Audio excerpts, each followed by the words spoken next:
we actually put a comment out on our Facebook page saying, you know, where would you like to see the next Tupelo Honey Cafe?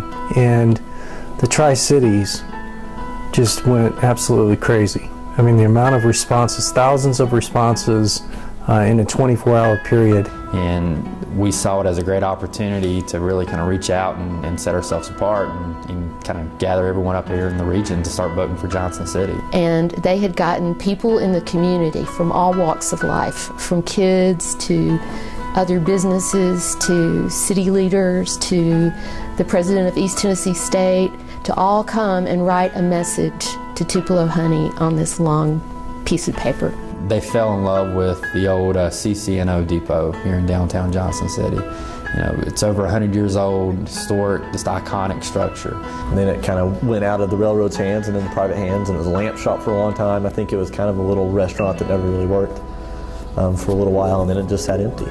The economic team pulled together everybody in Johnson City that could address any of our concerns or issues. They made it clear to us that they were very committed to not only their downtown, but to see this train depot come back to life. Because the JCDA gave us that building, we were able to really recruit somebody like Tupelo. And at the same time, Tupelo Honey really wanted to work with us because we wanted to save the integrity of the building. Johnson City has been incredibly generous to us and made it really appealing and attractive for us to move into the depot by committing to infrastructural developments around street improvements. They provided us with additional parking facility for the restaurant, landscaping.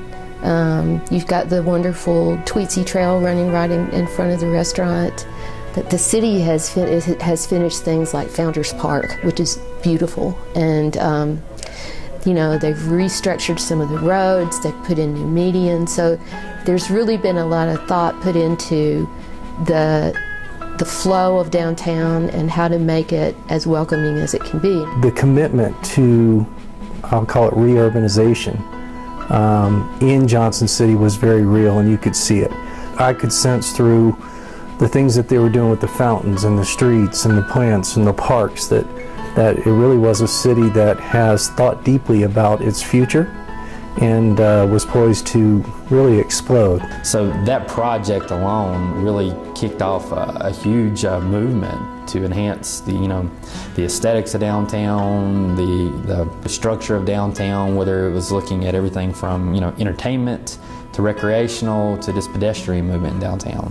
When we committed to that project, then Tupelo came back and said, if you're committed to that type of improvement, then they would be committed to redeveloping. We're already seeing it from the private business standpoint. When you have projects like Northeast State, it's going to bring potential of 500 to 1,000 students downtown within the next 2 years. We've got new residential in Paxton Place, 26 units, not far from Tupelo, and luxury units of that. And so we're seeing a change occur. It's accelerated because of the public investment, because we're now creating those spaces that are needed by the residential developments that are occurring. So they all kind of blended together, and that was our incentive. That was our creative way to get Tupelo to commit here, to come in and be a major part of restoration of the old depot and revitalization of downtown. I've been working for the city for 35 years. This is the most energy I've seen in the redevelopment of the core area. Through Founders Park, through the Tweetsy Trail, the farmers market, the new apartments, it's going to become a beacon, really, I think, in all the Tri-Cities, and it's a capital magnet now. Businesses are going to want to go there. People are going to want to develop apartments and living and affordable living, housing, etc. So a lot of great things are going to happen.